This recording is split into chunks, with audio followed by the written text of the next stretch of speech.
Right, so if you remember in the last lecture we discussed just about the basal ganglia, okay, which is also, I told you, okay, this is a misnomer, okay. Basically this is called the basal nuclei, right, because ganglia is mostly present outside the central nervous system. Acha, ab basal ganglia mein I told you fine about the structures of the basal ganglia, okay, about the structures. First of all, whenever you think of a movement, that thinking process will be done in the prefrontal cortex.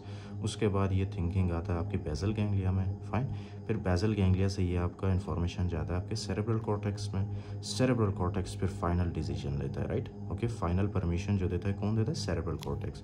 फिर cerebral cortex से जो है fibres नीचे की तरफ आते हैं हमारे स्पाइनल कॉर्ड में, फिर ये आते हैं हमारे एक्सटेंसर एंड फ्लेक्सर मसल्स को इनर्वेट करते हैं, right, and this will help in the movement. So now we will discuss about the same thing, fine.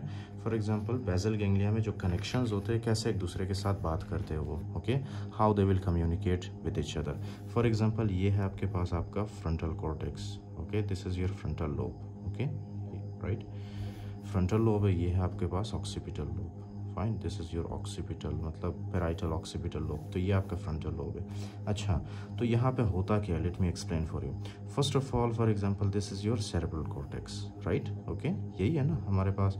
In the last lecture also we discussed कि सबसे पहले जब हम कोई थिंकिंग मतलब कुछ करने का सोचते हैं, so that information will be generated in the frontal cortex, okay, pre frontal specially. अच्छा, फिर प्री फ्रंटल से क्या होता है कि आपके पास कुछ फाइबर्स निकलते हैं, ओके, फाइन। प्री फ्रंटल से क्या होता है? This is your pre frontal cortex. अब यहाँ से जो है ना कुछ फाइबर्स निकलते हैं which are called as the glutaminergic fibres, okay, fine, and they will release glutamic acid, fine, okay. So can you see this fibres? These are the fibers, okay, right, and these fibers will release, okay, glutamic acid. Can you see? These are the fibers which are releasing glutamic acid, fine. Do you remember this structure? मैंने आपको बताया था कि this is the lentiform nucleus.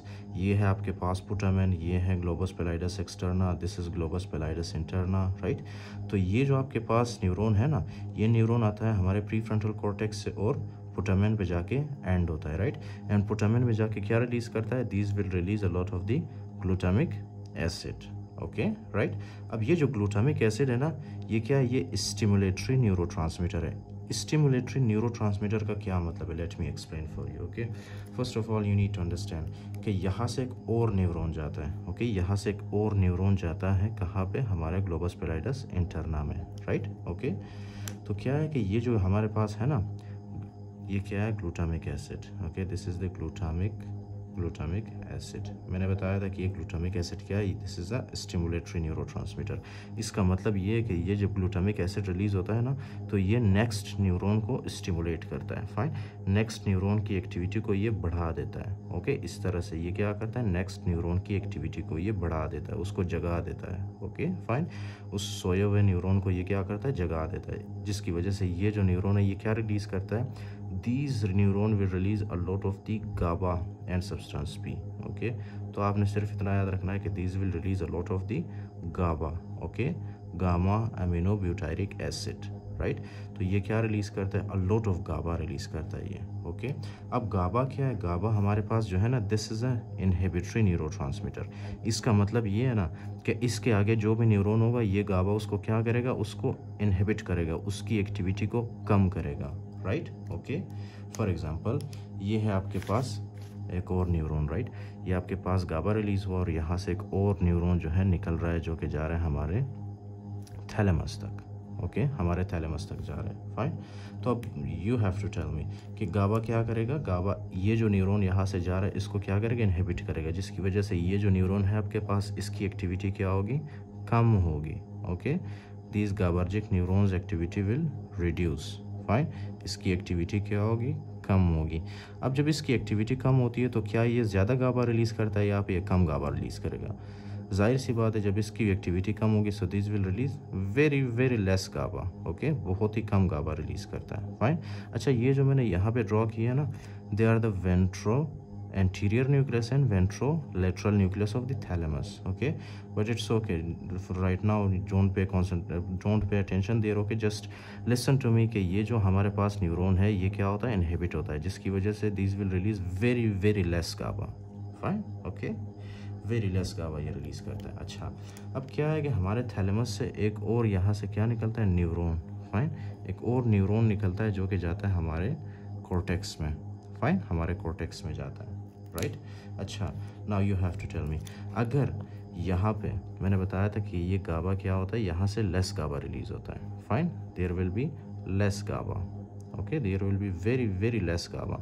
और GABA क्या कर रहा था, नेक्स्ट न्यूरॉन को ये इनहिबिट कर रहा था, ओके। इस न्यूरॉन को ये क्या करता है, नॉर्मली इनहिबिट करता है। लेकिन जब गाबा की कॉन्सेंट्रेशन बहुत कम होगी तो ये क्या ये इस न्यूरॉन को इनहिबिट कर पाएगा, नहीं, राइट। जिसकी वजह से ये जो आपके पास न्यूरॉन है ना, इसकी एक्टिविटी बढ़ जाती है, ओके, इसकी एक्टिविटी बढ़ जाती है, राइट, ओके, इसकी activity, can you see this is increasing.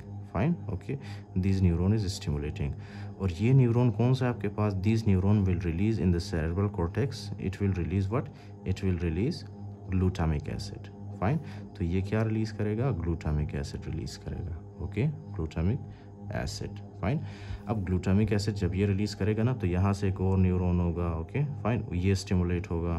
फिर यहाँ से एक और न्यूरॉन नीचे की तरफ आता है, ओके, यहाँ से ये इन्फॉर्मेशन आता है कहाँ पे, नीचे की तरफ, इस तरह से, ओके, राइट। ये नीचे की तरफ आता है हमारे स्पाइनल कॉर्ड में, स्पाइनल कॉर्ड से फिर ये फाइबर्स निकलते हैं बाहर की तरफ, ओके, और ये हमारे मसल्स को सप्लाई करते हैं, राइट। एंड देन क्या होगा, हमारे बॉडी में मूवमेंट स्टार्ट होगी, right. So did you understand, इस तरह से मूवमेंट होती है, right. Including that, let me explain for you, there is one more pathway which is, अच्छा, ये जो मैंने आपके लिए एक्सप्लेन किया ना, this is called is the direct pathway. Fine, direct pathway में आपको बहुत ज़्यादा ये पाथवे आपके लिए क्लियर होना चाहिए, right. Let me explain for you once again. हमारे पास क्या है, सेरेब्रल कॉर्टेक्स से जो है कुछ फाइबर्स आते हैं which are called as glutaminergic fibres, right. वो ग्लूटामिनर्जिक फाइबर्स कब रिलीज होते हैं, जब आप किसी मूवमेंट के बारे में सोचते हैं, when you are thinking about going somewhere. Fine, okay, और when you are thinking of a movement और when you are planning for a movement, right. तो ये प्लानिंग वाला जो आपके पास प्लानिंग है वो कहाँ पे जनरेट होता है, आपके फ्रंटल कॉर्टेक्स में, राइट। फ्रंटल कॉर्टेक्स से फिर कुछ फाइबर्स आते हैं हमारे कहाँ पे, बेसल गैंग्लिया में, राइट। बेसल गैंग्लिया में स्पेशली कौन सा एरिया, लेंटिफॉर्म न्यूक्लियस के पुटामेन वाले एरिया में, राइट। और ये जो न्यूरॉन है क्या रिलीज करेगा, ग्लूटामिक एसिड। अब ये जो ग्लूटामिक एसिड है ये क्या करता है, this is a stimulatory neurotransmitter which will stimulate the next neuron, okay. तो ये नेक्स्ट न्यूरॉन जो है ना आपके पास, इसको ये क्या करेगा, इसको ये स्टिमुलेट करेगा। फाइन, और ये नेक्स्ट न्यूरॉन कहाँ से कहाँ तक आता है, हमारे पुटामेन से लेके, ओके, पुटामेन या स्ट्राइएटम से लेके कहाँ तक आता है, हमारे ग्लोबस पैलिडस इंटरना तक, right. And this will release a lot of GABA. अब गाबा क्या है, मैंने आपको बताया था कि this is an inhibitory neurotransmitter, यानी कि ये नेक्स्ट न्यूरॉन को क्या करेगा, इनहिबिट करेगा, राइट। उसकी एक्टिविटी को रिड्यूस करेगा। जब उसकी एक्टिविटी रिड्यूस होगी तो जाहिर सी बात है कि this will release very very less GABA here, okay, less GABA. और लेस गाबा जब रिलीज होगा तो गाबा नॉर्मली क्या करता था, इनहिबिट करता था नेक्स्ट न्यूरॉन को, राइट। लेकिन जब इसकी कॉन्सेंट्रेशन कम होगी तो जाहिर सी बात है कि ये नेक्स्ट न्यूरॉन को इनहिबिट नहीं कर पाएगा, जिसकी वजह से नेक्स्ट न्यूरॉन जो है स्टिमुलेट होगा। नेक्स्ट न्यूरॉन जब स्टिमुलेट होता है ना, सो ये क्या करता है, ये ग्लूटामिक एसिड रिलीज करता है, okay, in the cerebral cortex. और सेरेब्रल कॉर्टेक्स फिर क्या करता है, नेक्स्ट न्यूरॉन को स्टिमुलेट करता है। फिर नेक्स्ट न्यूरॉन जो है कुछ फाइबर्स के थ्रू ये आता है हमारे स्पाइनल कॉर्ड में, कैन यू सी, ये स्पाइनल कॉर्ड में आता है। स्पाइनल कॉर्ड से फिर ये जाता है हमारे मसल्स को इनर्वेट करता है और मूवमेंट को स्टिमुलेट करता है, ओके, मूवमेंट की एक्टिविटी को बढ़ा देता है। Understood now, okay, right. So this is our direct pathway, fine, and this is very very important. उसके बाद, अब इसके बाद जो है हम लोग डिस्कस करेंगे इनडायरेक्ट पाथवे, राइट, कि इनडायरेक्ट पाथवे कैसे हमारे पास आता है, okay, right. Let me write down for you, this is called as your direct pathway. You have to remember this is very very important, okay, direct pathway, this is our direct pathway, right? So in the next lecture I will tell you about the indirect pathway and dopaminergic pathway, okay.